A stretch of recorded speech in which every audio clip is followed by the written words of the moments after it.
Over the past 18 months, I've been really freaking hard at work. Because not only have I released 80 YouTube videos, I've also made something that could possibly be the start of overthrowing Games Workshop as the biggest and bestest miniature brand in the world. Story time. It all started out as something small. Me and my friend John sat down with an idea to create a brand new fantasy world. One that is quite different from the one that we live in. The world is named Sona, and time isn't linear in the way that our world is. And the gods, they reign supreme. Since its creation, Sona has been a place of mad contradictions and shifting realities. Even time itself cannot escape the capricious deities, with past, present, and future overlapping or changing at their slightest whims. Kingdoms, empires, even entire races have risen to tremendous heights, then vanished utterly in the blink of an eye.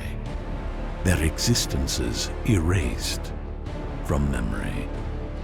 Machines may dominate in one realm, magic in another. Rhyme and reason have been all but eradicated in the world, as the gods continue to manipulate its reality without warning. But that is not all that we've done, because what do we need to overthrow Games Workshop? Yes, I know it's dramatic because I love Warhammer, but hear me out here. We need miniatures. So we started creating the history of the world, the rules for its existence, how paths and rifts are traveled, and we created interesting races. A race of high-tech elves thrown out of their own time into a time that is way more feudal without any technology, meaning that which was once their biggest strength, their technology and bionic modification, is now that which is holding them back, because they will not be able to repair any of their armor or bionic parts until they reach back to their previous location.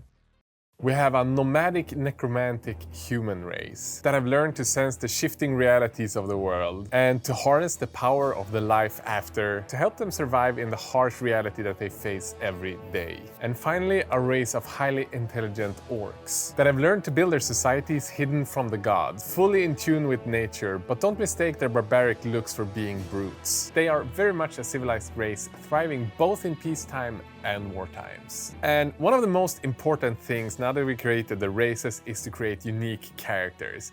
And I didn't want all of them to have an insane war pose. I wanted them to show character. So while maybe one of them is the fierce warrior, one of them will be the strong leader, and maybe the third one will be the more gentle druid. But I could not do this all by myself. It's quite a daunting task to create your own fantasy universe. So I reached out to some of my all-time favorite creators, starting with the New York Times bestseller Richard A. Knock, who previously wrote the best book that I've ever read, Diablo: Legacy of Blood. But he's also written stuff for World of Warcraft, Pathfinder, Dungeons & Dragons, Dragonlance. It's something like a total of 60 novels. And with just explaining the world and the idea, Richard was in. He's been really vital in helping us flesh out this world. I also reached out to some of my all-time favorite concept artists and illustrators, starting with Bloch Sanchez, Danny Kruth, Adrian Prado, Damian Georgievski, Orniris, Daniel Rosa. And when we had the concepts done, it was time to reach out to my favorite sculptors. And with favorite sculptors, I mean, these are the best sculptors in the world.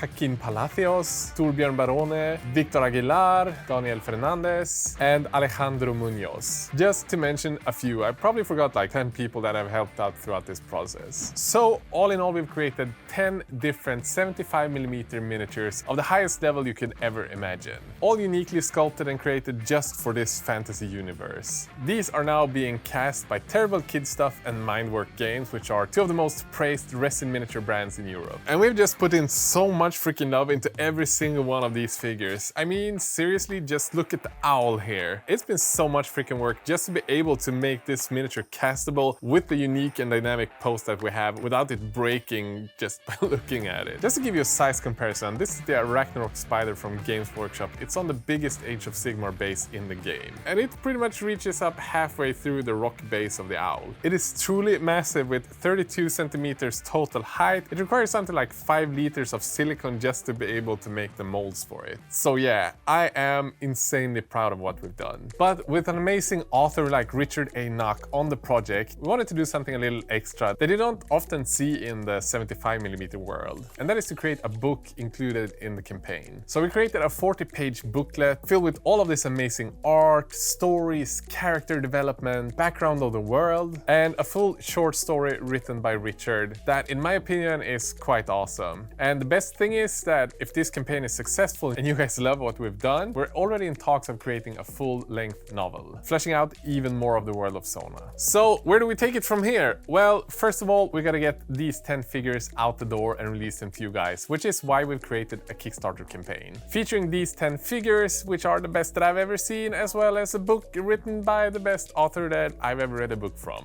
And that campaign went live today actually, and it's gonna be live for 3 weeks. And this will not only help us create and mass produce these things that we have shown you today, but it's also gonna help us in the future to develop the YouTube channel, as well as the world of Sona that hopefully someday in the future can be up there and compete with the biggest ones in the world. We already have a ton of ideas for even more figures, more races in the world, how to tell more stories, and maybe even sometime in the far distant future create a game and plastic figures. Wouldn't that really be competing with Games Workshop at the highest level? But rest assured, just creating this world and these figures have really been a childhood dream of mine come true, and I'm really thankful for your continued support in all of the projects that I do. And honestly, a massive, insanely big thanks to all of the people involved. Without you guys, this would never happen. As I said, I probably forgot to thank a ton of you guys. I haven't even begun thanking all of the awesome people painting box arts for the minis. So, I mean, let's do like a big round just showing you guys all of the amazing miniatures painted by artists and who painted them, while I'm gonna thank all of the awesome patrons who every month pledge a few dollars. Without you guys, I'm not sure what we'd do, so thank you so much. And with that said, have a great day. Bye bye.